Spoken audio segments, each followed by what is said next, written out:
हमारे वीडियोस मसीहियों को ये समझाने और बताने के लिए बनाए जाते हैं कि प्रभु यीशु मसीह का दूसरा आगमन बहुत ही शीघ्र है और कैसे एक मसीही व्यक्ति को अपना जीवन बाइबल के अनुसार बिताना है। और उन लोगों के लिए भी बनाए जाते हैं जो जीवित और सच्चे परमेश्वर को खोज रहे हैं। किसी व्यक्ति या धर्म की आलोचना करना हमारा उद्देश्य बिल्कुल भी नहीं है।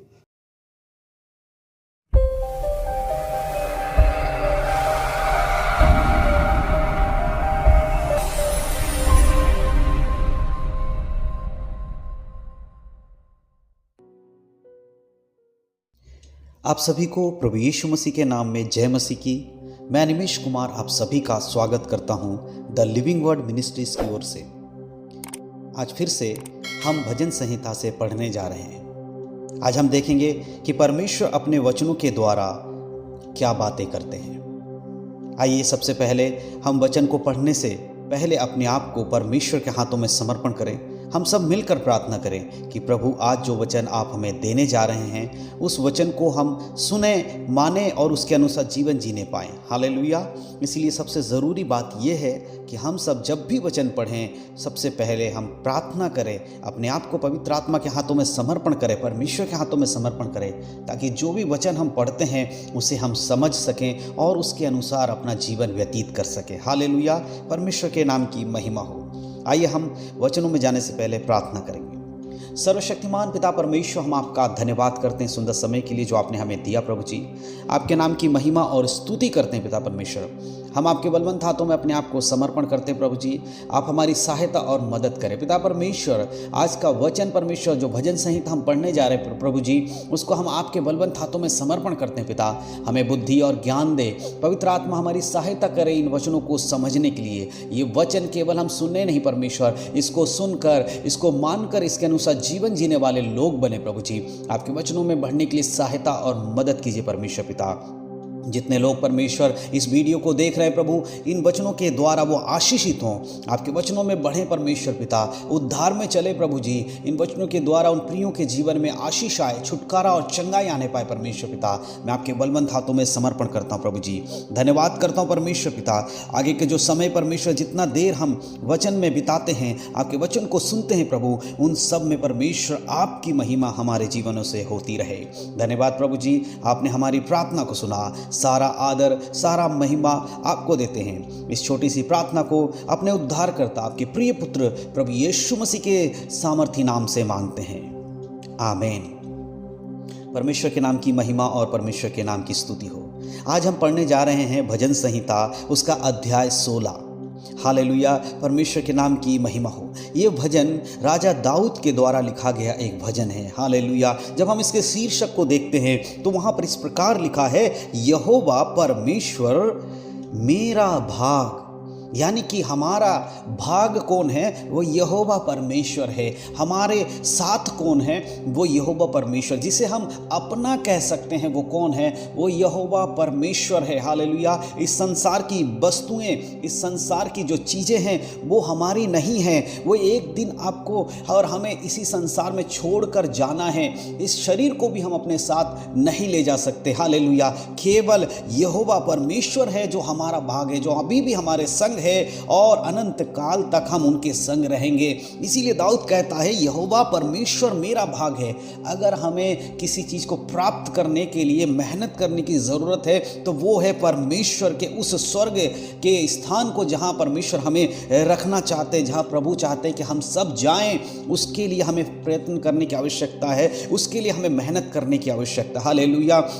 इसीलिए दाऊद जब यहाँ पर भजन लिख रहा है, भजन संहिता अध्याय 16 और उसका पहला आया जब हम पढ़ते हैं, वहाँ लिखा है, हे ईश्वर मेरी रक्षा कर, क्योंकि मैं तेरा शरणागत हूँ। हालेलुया। क्योंकि दाऊद जानता है कि उसका भाग कौन है? परमेश्वर है। इसीलिए दाऊद यहाँ कहता है, हे ईश्वर मेरी रक्षा कर, क्योंकि मैं तेरा शरणागत हूँ। हालेलुया। ये बात दाऊद क्यों कह पा रहा है? क्योंकि दाऊद जानता है कि परमेश्वर ने मुझे किन किन परिस्थितियों में बचाया है। वो अपने पुराने समय, अपने पुराने जीवन में, यानी कि जिस समय ये भजन लिख रहा है उससे पहले उसके संग जो बातें घटी हैं उसको वो याद कर रहा है और उसे पता है कि परमेश्वर ने कैसे उसकी रक्षा की है। है और वो जानता है कि मुझे अगर अपने आप को शत्रुओं से यानी कि शैतान के प्रहार से और शत्रुओं की चाल से अगर बचना है तो मुझे क्या करना होगा, मुझे परमेश्वर के शरणागत बनकर रहना होगा।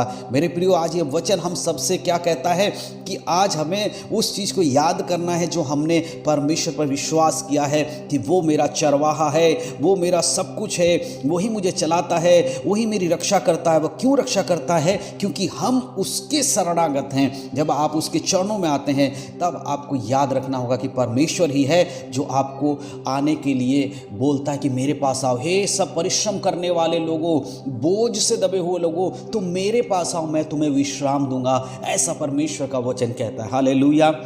और भजन संहिता और उसके हम जब 16 अध्याय के दूसरे आयत को पढ़ते हैं, वहाँ इस प्रकार लिखा है, मैंने परमेश्वर से कहा तू ही मेरा प्रभु है, तेरे सिवा मेरी भलाई कहीं नहीं। दाऊद कहता है, जब प्रार्थना कर दाऊद कहता, मैंने कहा परमेश्वर से कि तू ही मेरा प्रभु है और तेरे सिवा मेरी भलाई और कहीं नहीं है। जब हम प्रार्थना करते हैं, जब आप प्रार्थना करते हैं, क्या आप उस समय कह सकते हैं, प्रभु आज अगर मैं आपके समीप में आया हूं तो मैं जानता हूं कि मेरे लिए जो कार्य करने वाला वो केवल आप हैं। आप ही मुझे परेशानियों से निकाल सकते हैं, आप ही मुझे बीमारियों से चंगाई दे सकते हैं, आप ही मुझे पवित्र जीवन जीने के लिए सामर्थ्य दे सकते हैं।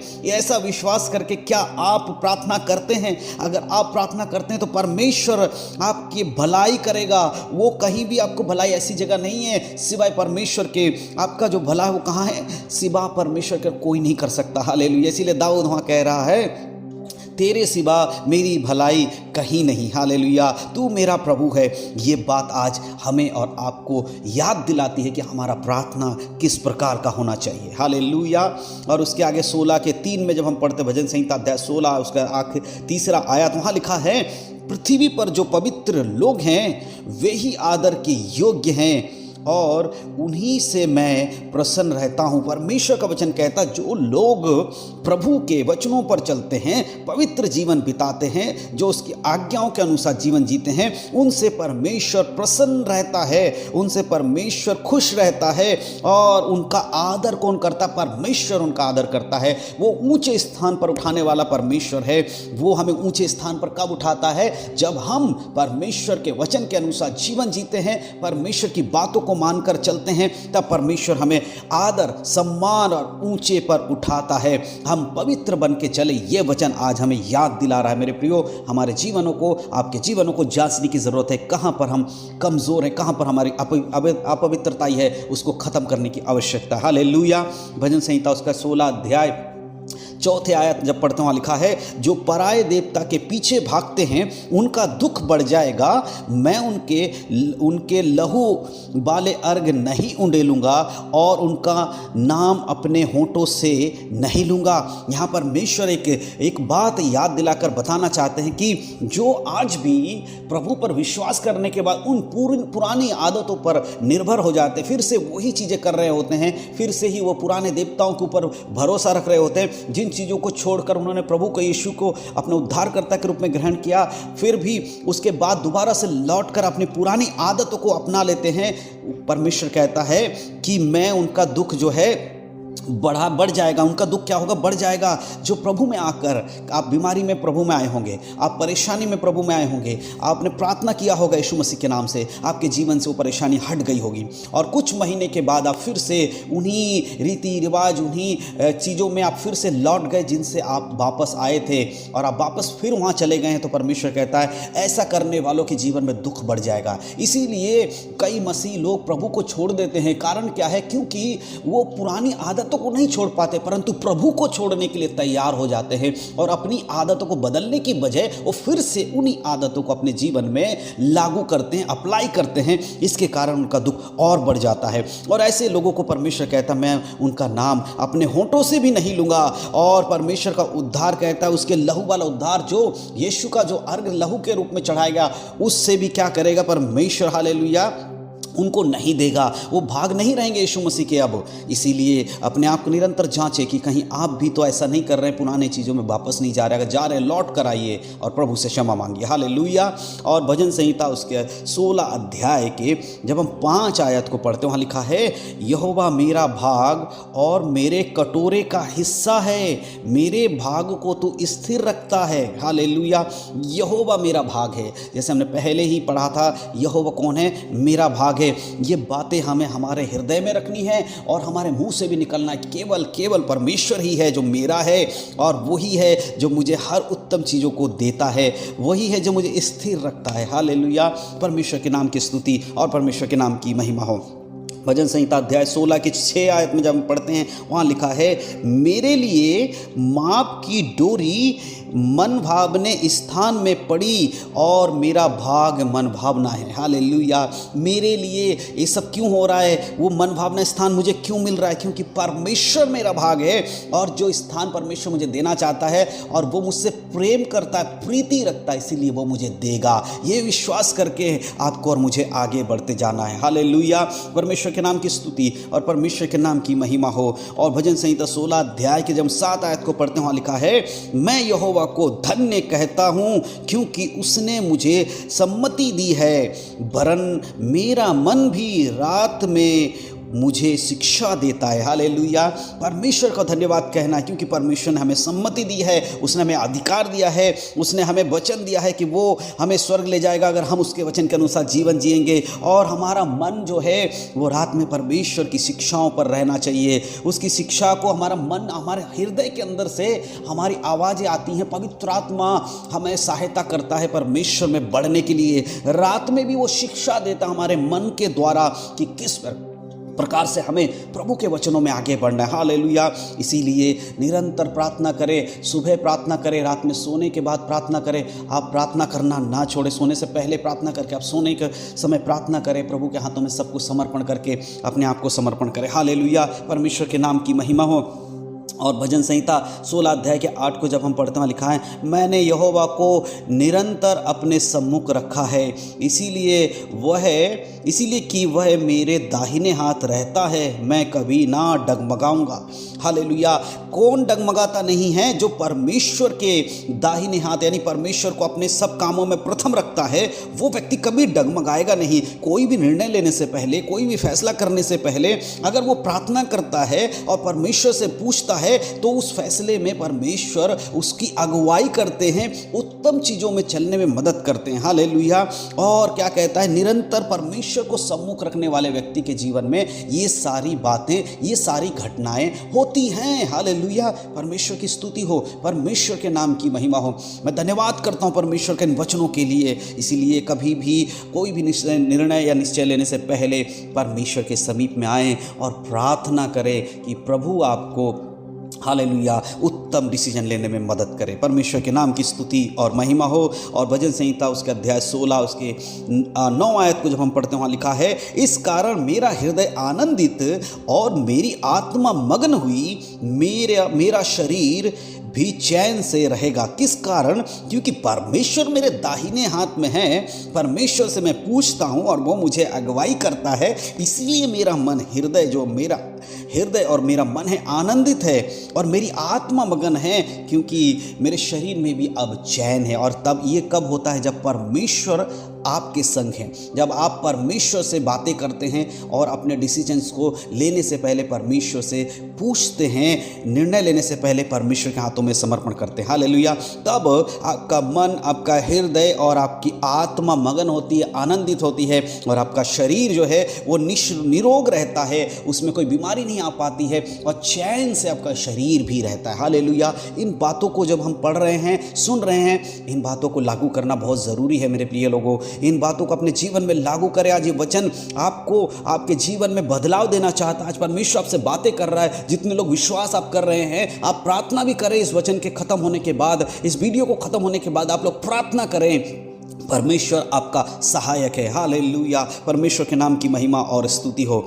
और भजन संहिता उसके 16 अध्याय के 10 आयत को जब हम पढ़ते हैं, वहाँ लिखा है, क्योंकि तू मेरे प्राण को अधोलोक में ना छोड़ेगा, ना मेरे ना अपने पवित्र भक्त को सड़ने देगा। हालेलुया। यहाँ पर एक भविष्यवाणी के रूप में भी हम देखते हैं कि जब यीशु मसीह के बारे में भी यहाँ एक भविष्यवाणी के रूप में हम देख सकते हैं कि परमेश्वर कहता है कि वो अपने प्रिय भक्त को, अपने पवित्र भक्त को सड़ने ना देगा। यीशु मसीह के मृत्यु के तीसरे दिन परमेश्वर ने उन्हें मृतकों में से जिलाया है। इसका अर्थ जानते हैं कि परमेश्वर ने अपने लोगों को सड़ने नहीं दिया, अपने पुत्र को सड़ने नहीं दिया उस कारागार में और उसके अंदर कब्र में परमेश्वर ने सड़ने नहीं दिया। हालेलुया। और उसी प्रकार ये वचन आज हमारे लिए भी अप्लाई है। जब हम मर जाएंगे, हमारे शरीर खत्म हो जाएगा, तो एक दिन परमेश्वर यीशु मसीह जब आएंगे बादलों पर, हमारा दूसरा शरीर जो ज्योतिर्मय देह हमें मिलेगा और हम फिर से जीवित उठेंगे। पर जैसे यीशु मसीह मुर्दों में से जी उठे, उसी प्रकार हम भी मुर्दों में से जी उठेंगे। हालेलुया। वो हमें अधोलोक में नहीं छोड़ेगा। परमेश्वर का वचन कहता है क्योंकि तू मेरे प्राण को अधोलोक में ना छोड़ेगा, वो हमें अधोलोक में नहीं छोड़ेगा। अगर हम परमेश्वर के वचन में जीने वाले लोग हैं, उसके वचन के अनुसार चलते हैं, तो वो हमें अधोलोक में नहीं छोड़ेगा। हालेलुया। परमेश्वर के नाम की महिमा और स्तुति हो। और भजन संहिता 16 अध्याय के जब 11 आयत पढ़ते वहाँ लिखा है, तू मुझे जीवन का रास्ता दिखाएगा, तेरे निकट आनंद की भरपूरी है, तेरे दाहिने हाथ में सुख सर्वदा बना रहता है। हालेलुया। यहाँ परमेश्वर कहता है, परमेश्वर के वचन कहते हैं कि तू मेरे जीवन का जो रास्ता है कौन दिखाएगा? वो परमेश्वर दिखाएगा, वो यीशु मसीह दिखाएंगे, वो पवित्र आत्मा दिखाएंगे हमारे जीवन का रास्ता में किस मार्ग पे चलना है, किस तरह हमें पवित्र जीवन जीना है, इस संसार में रहते हुए किन किन बातों को त्यागना है और किन किन बातों को अपने जीवन में लागू करना है। उस चीज़ को दिखाने वाला कौन है? पवित्र आत्मा है, परमेश्वर है, वो यीशु मसीह है जो हमें गाइड करते हैं। पवित्र आत्मा हमारा सहायक है। हमें पूछने की ज़रूरत है। बहुत सारे लोग प्रार्थना करते हैं, हमें सही मार्ग दिखा, सही मार्ग, लेकिन विश्वास नहीं करते कि परमेश्वर की आत्मा, पवित्र आत्मा जो हमें गाइड करते, उसकी सुनते नहीं है। बस प्रार्थना करते हैं, लेकिन जब वो गाइड करते हैं तो उसकी सुनते नहीं है। इसीलिए जीवन में दिक्कतें आती हैं। अपने मार्ग को परमेश्वर से विनती करें कि प्रभु आप हमें मार्ग दिखाइए, परमेश्वर आप हमें बताइए इस मार्ग पे चलना चाहिए कि नहीं चलना चाहिए। पहले ये डिसीजन लेकर उसके बाद उस मार्ग पे चलने लगो और उसके बाद आप प्रार्थना करो प्रभु ये सही है गलत है, तो उससे कोई लाभ नहीं है। उस चीज़ को, डिसीजन को लेने से पहले आपको प्रार्थना करना है और प्रभु से कहना, परमेश्वर पवित्र आत्मा मेरी सहायता करो ताकि मैं इन चीज़ों से बाहर निकल सकूं, या मेरे लिए कौन सी चीज़ उत्तम है वो आप मुझे डिसाइड करके बताओ। हालेलुया। ऐसा कहने वाले के जीवन में आनंद की भरपूरी होती है। हालेलुया। क्योंकि परमेश्वर का जो हाथ है वो सर्वदा क्या है? सुख से भरा हुआ हाथ है और वो आपके साथ रहेगा। हालेलुया। परमेश्वर के नाम की स्तुति और परमेश्वर के नाम की महिमा हो। धन्यवाद हो परमेश्वर का आज के इस वचन के लिए। मैं विश्वास करता हूँ मेरे प्रियो, जो वचन आज हमने पढ़ा भजन संहिता अध्याय 16, मैं विश्वास करता हूँ कि अगर आपने इसको अच्छे से सुना है, अपने हृदय में ग्रहण किया है, मुँह से अंगीकार किया है प्रभु यीशु मसीह को, और इसको अपने हृदय में वचनों को अगर ग्रहण किया है, तो आज ये वचन आपके जीवन को बदलने वाला है। ये वचन आपकी बीमारियों को दूर करने वाला है। ये वचन आपको सामर्थ्य देने वाला है। ये वचन आज आपको विश्वास देने वाला है, विश्वास को बढ़ाने वाला है कि आप परमेश्वर में और मजबूत हों। यीशु मसीह के आगमन के लिए आपको तैयार करने वाला वचन है। मेरे प्रियो, आज हम इन वचनों को सुने हैं, इसीलिए हृदय को कठोर ना करें। जितने लोग इसको सुन रहे हैं, मैं आपसे कहना चाहता हूँ इस समय अपनी आंखों को बंद करें, आप प्रार्थना करें परमेश्वर से। हम इन वचनों के लिए धन्यवाद करेंगे और प्रार्थना करेंगे यीशु से कि प्रभु परमेश्वर आज हमें इन वचनों को समझकर चलने के लिए मदद करें। हालेलुया। आइए आप सब अपनी आंखों को बंद करें। धन्यवाद हो सर्वशक्तिमान पिता परमेश्वर, हम आपका धन्यवाद करते हैं इस सुंदर समय के लिए प्रभु जो आपने हमें दिया। पिता परमेश्वर, आज के भजन संहिता 16 के लिए हम आपका धन्यवाद करते हैं। पिता परमेश्वर, प्रभु मैं प्रार्थना करता हूँ उन तमाम लोगों के लिए जो इस समय इस वचन को सुने हैं परमेश्वर पिता, और इस वीडियो को देख रहे हैं परमेश्वर पिता, उन प्रियजनों को मैं आपके बलवंत हाथों में समर्पण करता हूं यीशु मसीह के नाम से। प्रभु ये लोग आपको अपना परमेश्वर, अपना भाग मान के आगे बढ़ने पाए प्रभु जी, आपके शरणागत होने पाए परमेश्वर पिता। इनके जीवन में अगर कोई बीमारी है वो यीशु के अधिकार के नाम से निकल जाए परमेश्वर पिता। जो परमेश्वर पिता बुरी आदतों में फिर से लौट कर चले गए प्रभु, वो वापस आने पाए यीशु मसीह के नाम में परमेश्वर पिता। मैं आपके बलवंत हाथों में समर्पण करता हूँ प्रभु। ये आशीषित लोग उद्धार में चले प्रभु, इनके जीवन में परमेश्वर आपकी योजना रोजाना आपकी इच्छा पूरी होने पाए पिता यीशु के नाम में परमेश्वर। धन्यवाद प्रभु जी, धन्यवाद इस वचन को पढ़ने के लिए हमें सामर्थ्य दिया, पवित्र आत्मा समझने के लिए बुद्धि दिया, उसके लिए धन्यवाद। यीशु मसीह हम आपके उस बलिदान के लिए आपका धन्यवाद करते जो आपने हमारे लिए, हमारे पापों के लिए दिया पिता परमेश्वर। धन्यवाद प्रभु जी, धन्यवाद पिता परमेश्वर। फिर से प्रभु सारी बातों को मैं आपके हाथों में सौंपता हूँ, हर एक भाई बहन को आपके हाथों में समर्पण करता हूँ। सब आशीषित रहें, सब उद्धार पाएं, सबके जीवन में छुटकारा और चंगाई आए प्रभु। धन्यवाद यीशु मसीह के अधिकार के नाम से मांगता हूँ, आमीन। परमेश्वर के नाम की स्तुति और परमेश्वर के नाम की महिमा हो।